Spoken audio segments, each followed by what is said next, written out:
Bom dia, boa tarde ou boa noite, meus caros alunos da Escola Cassiano Ribeiro. Aqui é Abraão Lincoln, seu professor de História, dando continuidade em mais um módulo do ensino remoto emergencial proveniente da pandemia do Covid-19.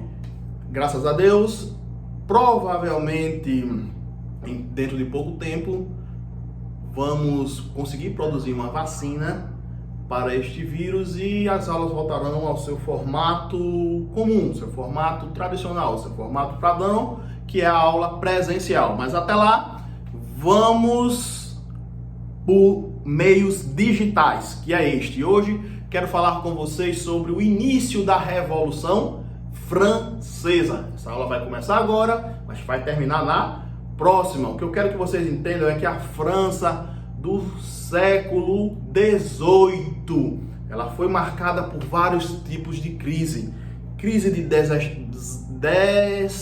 desabastecimento, custo de vida elevado, vários famintos miseráveis e flagelados na rua, inúmeros saques e mendigos marcando a sociedade francesa do século XVIII.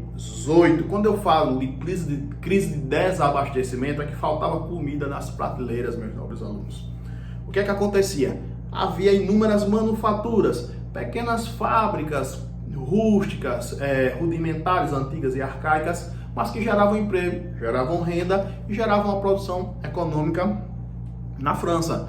E essas empresas quebraram devido à concorrência britânica, que estava conseguindo fazer a produção e circulação de produtos de forma mais eficiente e mais rápidas, que é um assunto que nós vamos ver na outra aula, mas isso prejudicou a economia francesa. E vimos também que havia um desmando dos nobres, um conluio entre nobreza e religiosos, usurpando, se esbaldando e não tratando a sociedade do chamado terceiro estado, que eram os pequenos burgueses, os camponeses, os artesãos e as pessoas menos afortunadas da sociedade francesa, que eles carregavam o piano nas costas. O piano que eu estou dizendo, só eles que pagavam imposto.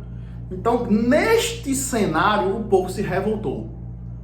E desta revolta surgiu fome, surgiu desabastecimento, surgiu saque, surgiu revoltas, rebeliões, e o exército francês não tinha capacidade numérica nem experiência para dominar o povo, que foi para ruas e pegou em armas e destronou um rei, destituiu um governo posto, que teve um ato extremamente simbólico nesta data, que eu vou falar agora, que é o começo da Revolução Francesa, 14 de julho de 1789. É uma data extremamente simples de memorizar, porque é 1789. 789 em cadeia, 1789. Data do início da Revolução Francesa, com um ato simbólico, que foi a tomada da Bastilha. A Bastilha, meus caros alunos, era uma prisão, era uma fortaleza que era símbolo do absolutismo, do poder total do rei. E esses rebeldes, essa população que estava em busca de armas, em busca de munições, teve uma ideia: vamos atacar a Bastilha, porque lá tem munições, lá tem armas, e nós vamos acabar de vez com esse governo. E assim fizeram, e assim tomaram, e assim deu-se início à Revolução Francesa, com este ato simbólico da tomada da Bastilha em 1789. Como eu já falei anterior, 1789. Aprendam, decorem, coloquem essa data dentro da cabeça de vocês, porque este ato foi um ato extremamente relevante do ponto de vista histórico. Então, depois disso, rapidamente esta revolução se espalhou para as províncias vizinhas e para o campo, e os nobres tinham dois caminhos a seguir: ou enfrentavam os rebelados, os flagelados, as pessoas do terceiro estado que estavam querendo a tomada de poder para fazer as coisas diferente daquele ponto em diante, ou fugiam. A maioria fugiu, para a Áustria ou para a Prússia, que eram os governos amigos da nobreza francesa.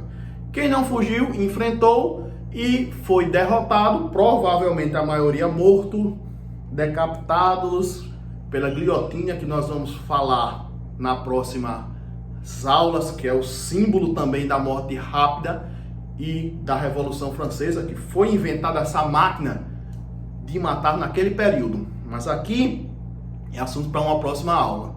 O que é que nós vimos nessa aula, meus novos alunos? Nós vimos que a crise de desabastecimento, o custo de vida elevado, vários famintos e saques foram os pontos cruciais que levaram à Revolução Francesa.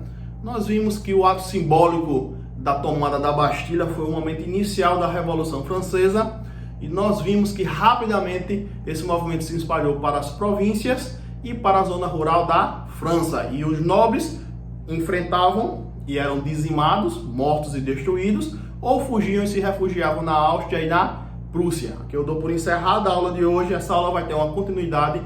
Nós começamos agora e vamos terminar na próxima. Quero que vocês escrevam o seu nome no exercício que vai estar abaixo no Google Forms, respondam o que nós vamos computar e dar um feedback para vocês, dar uma nota, dar uma atribuição de tarefa que vocês fizeram. E aqui eu dou por encerrada a aula. Fiquem com Deus, sejam abençoados e até o nosso próximo encontro, meus caros alunos.